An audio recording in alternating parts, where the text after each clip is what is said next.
بسم الله الرحمن الرحيم ياسين والقرآن الحكيم إنك لمن المرسلين على صراط مستقيم تنزيل العزيز الرحيم لتنذر قوما ما أنذر آباؤهم فهم غافلون لقد حق القول على أكثرهم فهم لا يؤمنون إنا جعلنا في أعناقهم أغلالا فهي إلى الأذقان فهم مقمحون وجعلنا من بين أيديهم سدا ومن خلفهم سدا فأغشيناهم فهم لا يبصرون وسواء عليهم أأنذرتهم أم لم تنذرهم لا يؤمنون إنما تنذر من اتبع الذكر وخشي الرحمن بالغيب فبشره بمغفرة وأجر كريم إنا نحن نحيي الموتى ونكتب ما قدموا وآثارهم وكل شيء أحصيناه في إمام مبين واضرب لهم مثلا أصحاب القرية إذ جاءها المرسلون إذ أرسلنا إليهم اثنين فكذبوهما فعززنا بثالث فقالوا إنا إليكم مرسلون قالوا ما أنتم إلا بشر مثلنا وما أنزل الرحمن من شيء إن أنتم إلا تكذبون قالوا ربنا يعلم إنا إليكم لمرسلون وما علينا إلا البلاغ المبين قالوا إنا تطيرنا بكم لئن لم تنتهوا لنرجمنكم وليمسنكم منا عذاب أليم قالوا طائركم معكم أئن ذكرتم بل أنتم قوم مسرفون وجاء من أقصى المدينة رجل يسعى قال يا قوم اتبعوا المرسلين اتبعوا من لا يسألكم أجرا وهم مهتدون وما لي لا أعبد الذي فطرني وإليه ترجعون أأتخذ من دونه آلهة إن يردني الرحمن بضر لا تغني عني شفاعتهم شيئا ولا ينقذون إني إذا لفي ضلال مبين إني آمنت بربكم فاسمعون قيل ادخل الجنة قال يا ليت قومي يعلمون بما غفر لي ربي وجعلني من المكرمين وما أنزلنا على قومه من بعده من جند من السماء وما كنا منزلين إن كان كانت إلا صيحة واحدة فإذا هم خامدون يا حسرة على العباد ما يأتيهم من رسول إلا كانوا به يستهزئون ألم يروا كم أهلكنا قبلهم من القرون أنهم إليهم لا يرجعون وإن كل لما جميع لدينا محضرون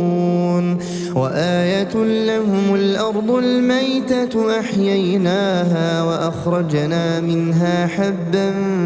فمنه يأكلون وجعلنا فيها جنات من نخيل وأعناب وفجرنا فيها من العيون ليأكلوا من ثمره وما عملته أيديهم أفلا يشكرون سبحان الذي خلق الأزواج كلها مما تنبت الأرض ومن أنفسهم ومما لا يعلمون وآية لهم الليل نسلخ منه النهار فإذا هم مظلمون والشمس تجري لمستقر لها ذلك تقدير العزيز العليم والقمر قدرناه منازل حتى عاد كالعرجون القديم لا الشمس ينبغي لها أن تدرك القمر ولا الليل سابق النهار وكل في فلك يسبحون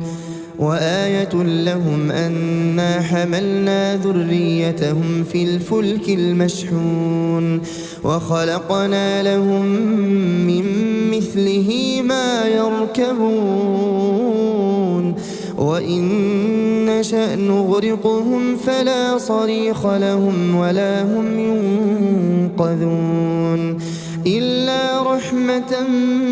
منا ومتاعا إلى حين وإذا قيل لهم اتقوا ما بين أيديكم وما خلفكم لعلكم ترحمون وما تأتيهم من آية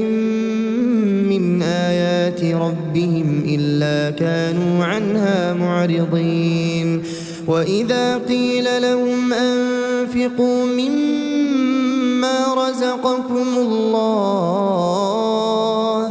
قال الذين كفروا للذين آمنوا أنطعم من لو يشاء الله أطعمه إن أنتم إلا في ضلال مبين ويقولون متى هذا الوعد إن كنتم صادقين ما ينظرون إلا صيحة واحدة تأخذهم وهم يخصمون فلا يستطيعون توصية ولا إلى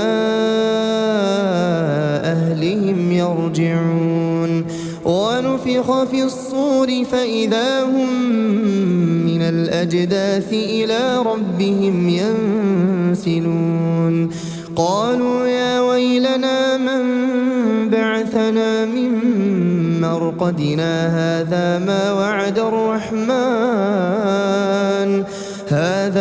وعد الرحمن وصدق المرسلون إن كانت إلا صيحة واحدة فإذا هم جميع لدينا محضرون فاليوم لا تظلم نفس شيئا ولا تجزون إلا ما كنتم تعملون إن أصحاب الجنة اليوم في شغل فاكهون هم وأزواجهم في ظلال على الأرائك متكئون لهم فيها فاكهة ولهم ما يدعون سلام قولا من رب رحيم وامتازوا اليوم أيها المجرمون ألم أعهد إليكم يا بني آدم ألا تعبدوا الشيطان إنه لكم عدو مبين وأن اعبدوني هذا صراط مستقيم ولقد أضل منكم جبلا كثيرا أفلم تكونوا تعقلون هذه جهنم التي كنتم توعدون اصلوها اليوم بما كنتم تكفرون اليوم نختم على أفواههم وتكلمنا أيديهم وتشهد أرجلهم بما كانوا يكسبون ولو نشاء لطمسنا على أعينهم فاستبقوا الصراط فأنى يبصرون ولو نشاء لمسخناهم على مكانتهم فما استطاعوا مضيا ولا يرجعون ومن نعمره ننكسه في الخلق أفلا يعقلون وما علمناه الشعر وما ينبغي له إن هو إلا ذكر وقرآن مبين لينذر من كان حيا ويحق القول على الكافرين أولم يروا أنا خلقنا لهم مما عملت أيدينا أنعاما فهم لها مالكون وذللناها لهم فمنها ركوبهم ومنها يأكلون ولهم فيها منافع ومشارب أفلا يشكرون واتخذوا من دون الله آلهة لعلهم ينصرون لا يستطيعون نصرهم وهم لهم جند محضرون فلا يحزنك قولهم إنا نعلم ما يسرون وما يعلنون أولم ير الإنسان أنا خلقناه من نطفة فإذا هو خصيم مبين وضرب لنا مثلا ونسي خلقه قال من يحيي العظام وهي رميم قل يحييها الذي أنشأها أول مرة وهو بكل خلق عليم الذي جعل لكم من الشجر الأخضر نارا فإذا أنتم منه توقدون أوليس الذي خلق السماوات والأرض بقادر على أن يخلق مثلهم بلى وهو الخلاق العليم إنما أمره إذا أراد شيئا أن ليقول له كن فيكون فسبحان الذي بيده ملكوت كل شيء وإليه ترجعون. بسم الله الرحمن الرحيم. الرحمن علم القرآن خلق الإنسان علمه البيان الشمس والقمر بحسبان والنجم والشجر يسجدان والسماء رفعها ووضع الميزان ألا تطغوا في الميزان وأقيموا الوزن بالقسط ولا تخسروا الميزان والأرض وضعها للأنام فيها فاكهة والنخل ذات الأكمام والحب ذو العصف والريحان فبأي آلاء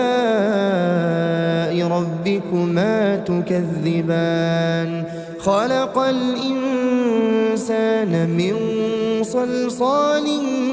كالفخار وخلق الجان من مارج من نار فبأي آلاء ربكما تكذبان رب المشرقين ورب المغربين فبأي آلاء ربكما تكذبان مرج البحرين يلتقيان بينهما برزخ لا يبغيان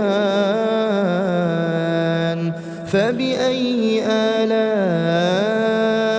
ربكما تكذبان يخرج منهما اللؤلؤ والمرجان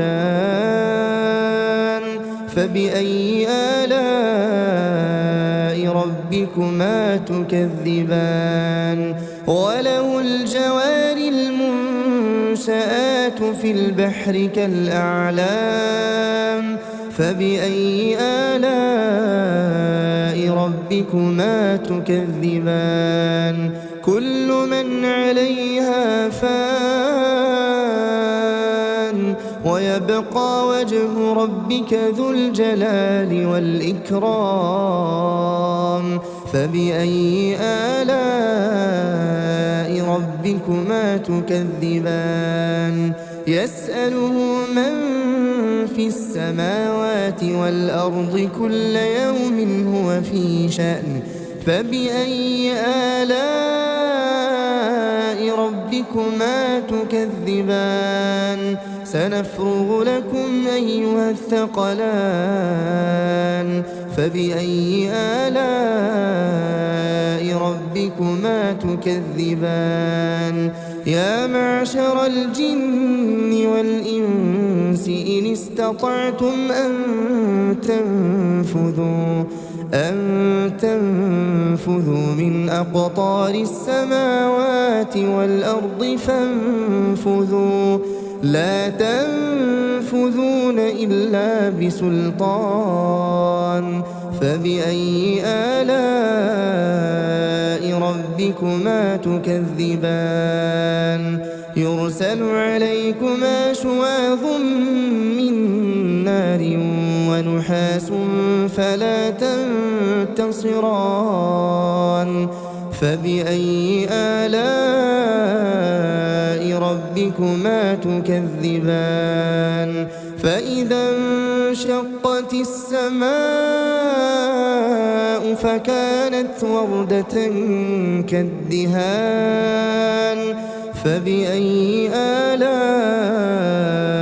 ربكما تكذبان فيومئذ لا يسأل عن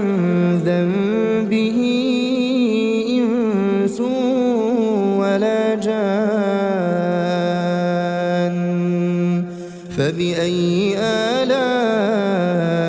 ربكما تكذبان يعرف المجرمون بسيماهم فيؤخذ بالنواصي والأقدام فبأي آلاء ربكما تكذبان هذه جهنم التي يكذب بها المجرمون يطوفون بينها وبين حميم آن فبأي آلاء ربكما تكذبان ولمن خاف مقام ربه جنتان فبأي آلاء ربكما تكذبان ذواتا أفنان فبأي آلاء ربكما تكذبان فيهما عينان تجريان فبأي آلاء ربكما تكذبان فيهما من كل فاكهة زوجان فبأي آلاء ربكما تكذبان متكئين على فرش بطائنها من استبرق وجنى الجنتين دان فبأي آلاء ربكما تكذبان فيهن قاصرات الطرف لم يطمثهن إنس قبلهم ولا جان فبأي آلاء ربكما تكذبان كأنهن الياقوت والمرجان فبأي آلاء ربكما تكذبان هل جزاء الإحسان إلا الإحسان فبأي آلاء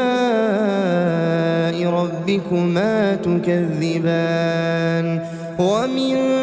دونهما جنتان فبأي آلاء ربكما تكذبان مدهامتان فبأي آلاء ربكما تكذبان فيهما عينان نضاختان فبأي آلاء ربكما تكذبان فيهما فاكهة ونخل ورمان فبأي آلاء ربكما تكذبان فيهن خيرات حسان فبأي آلاء ربكما تكذبان حور مقصورات في الخيام فبأي آلاء ربكما تكذبان لم يطمثهن إنس قبلهم ولا جان فبأي آلاء ربكما تكذبان متكئين على رفرف خضر وعبقري حسان فبأي آلاء ربكما تكذبان تبارك اسم ربك ذي الجلال والإكرام. بسم الله الرحمن الرحيم.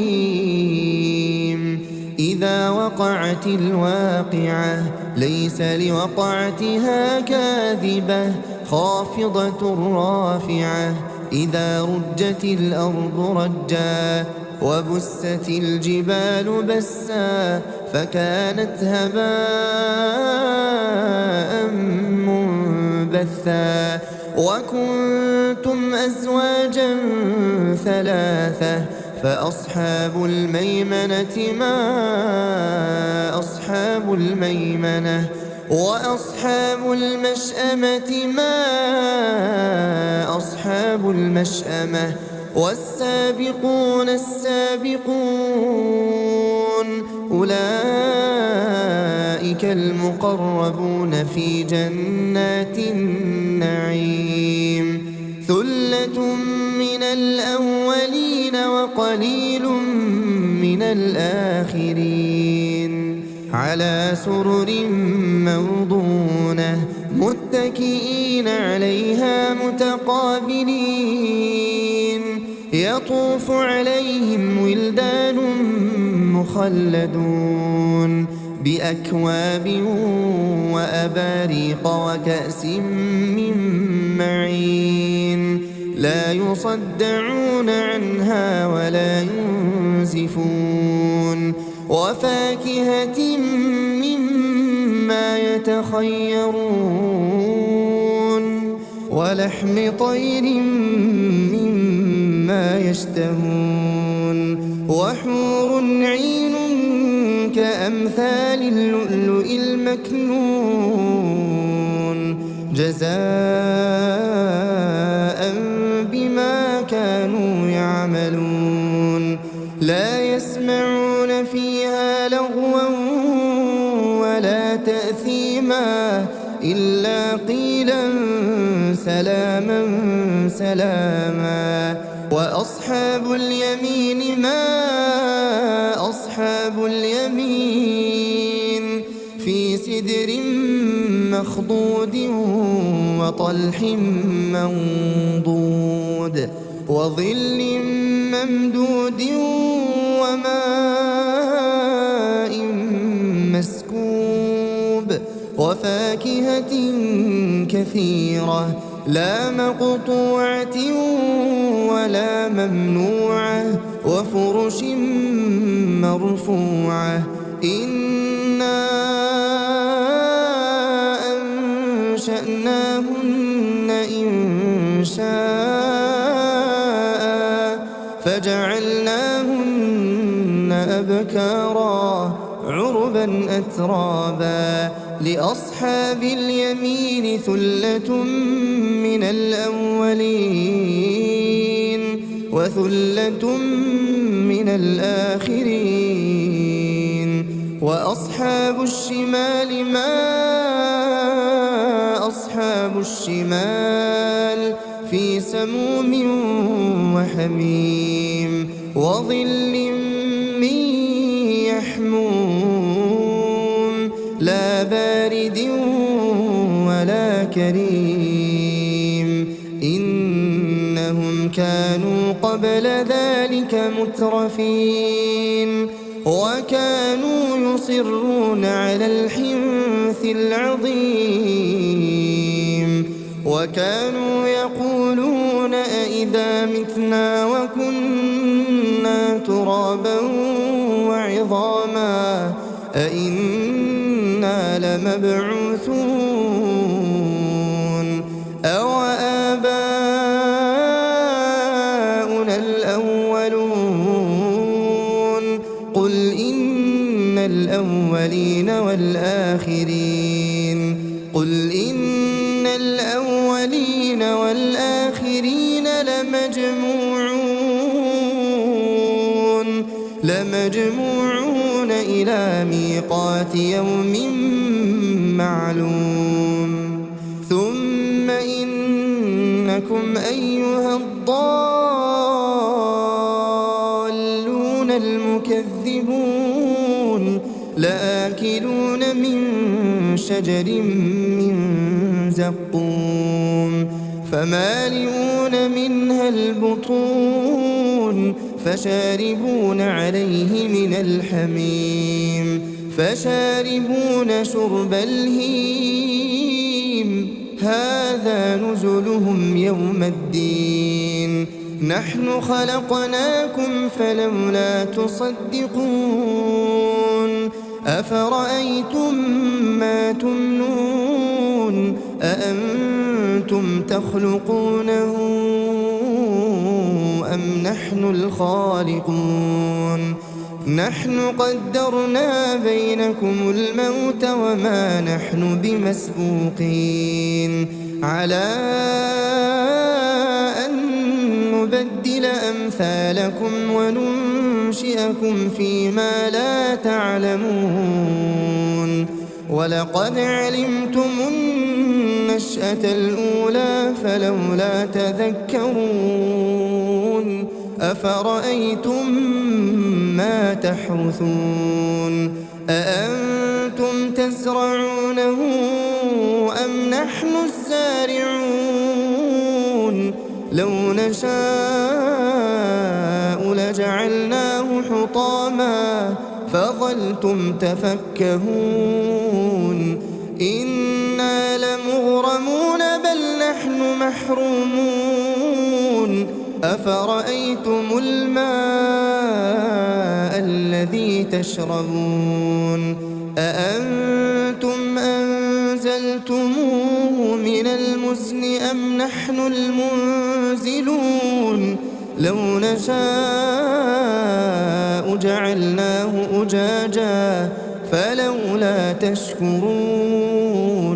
أفرأيتم النار التي تورون أأنتم أنشأتم شجرتها أم نحن المنشئون نحن جعلناها تذكرة ومتاعا للمقوين فسبح باسم ربك العظيم فلا أقسم بمواقع النجوم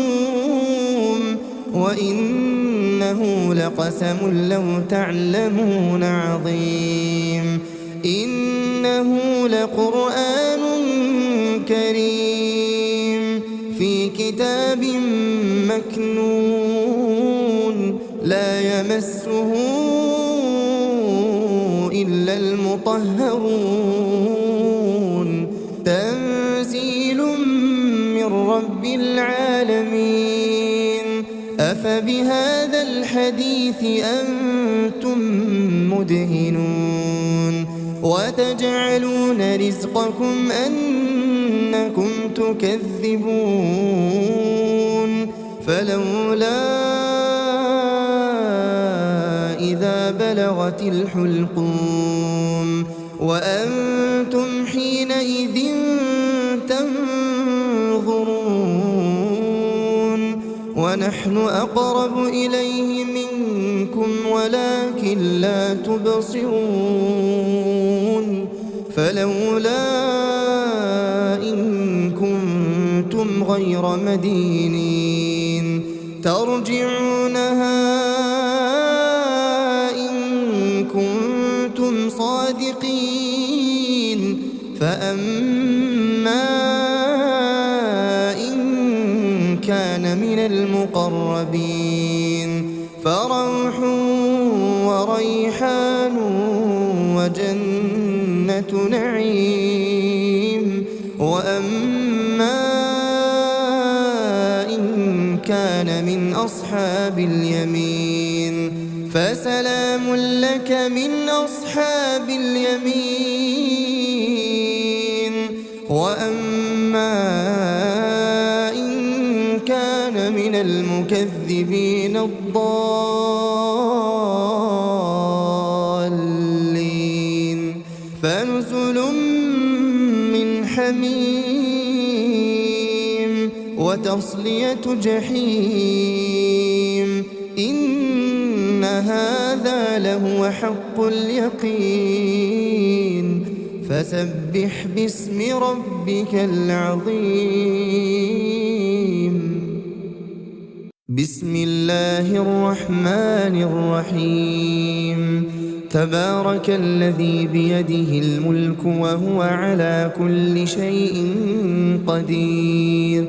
الذي خلق الموت والحياة ليبلوكم أيكم أحسن عملا وهو العزيز الغفور الذي خلق 7 سماوات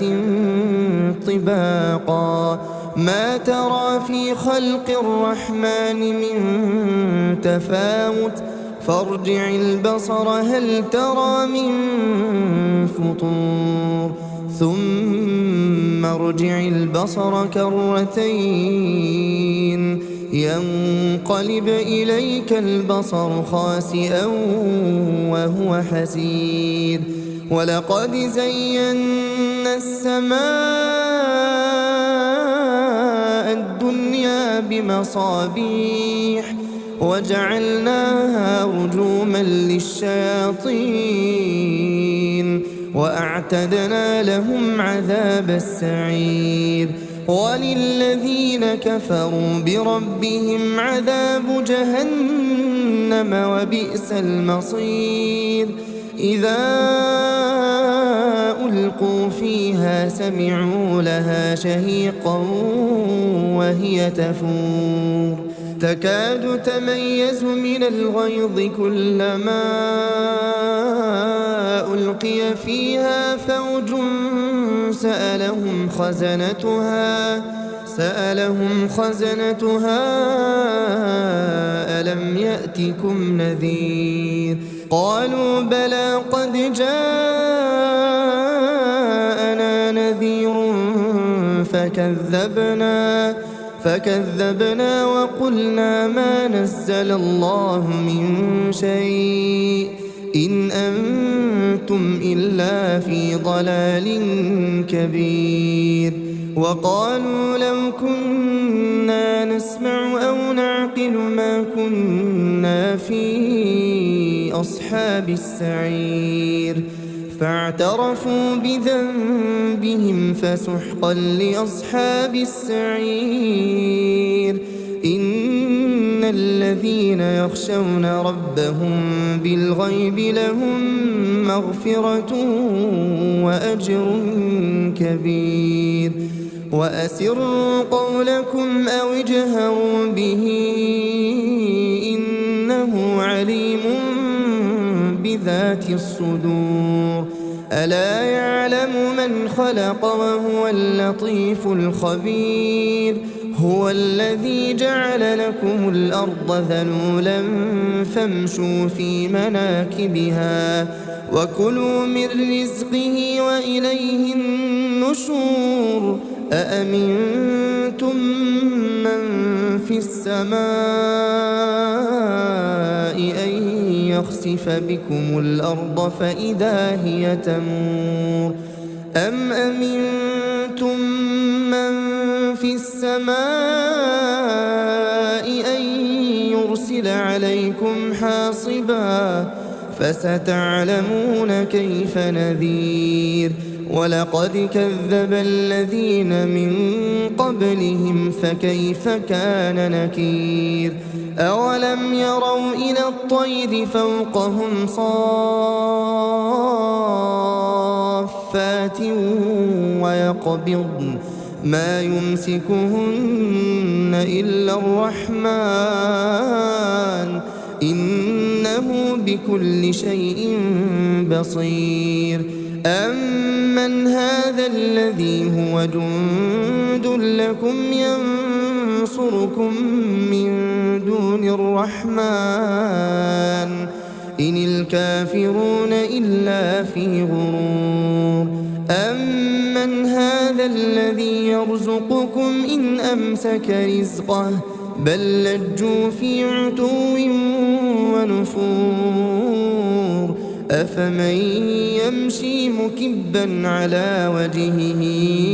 أهدى أمن يمشي سويا على صراط مستقيم قل هو الذي أنشأكم وجعل لكم السمع والأبصار والأفئدة قليلا ما تشكرون قل هو الذي ذرأكم في الأرض وإليه تحشرون ويقولون متى هذا الوعد إن كنتم صادقين قل إنما العلم عند الله وإنما أنا نذير مبين فلما رأوه زلفة سيئت وجوه الذين كفروا وقيل هذا الذي كنتم به تدعون قل أرأيتم إن أهلكني الله ومن معي أو رحمنا فمن يجير الكافرين من عذاب أليم قل هو الرحمن آمنا به وعليه توكلنا فستعلمون من هو في ضلال مبين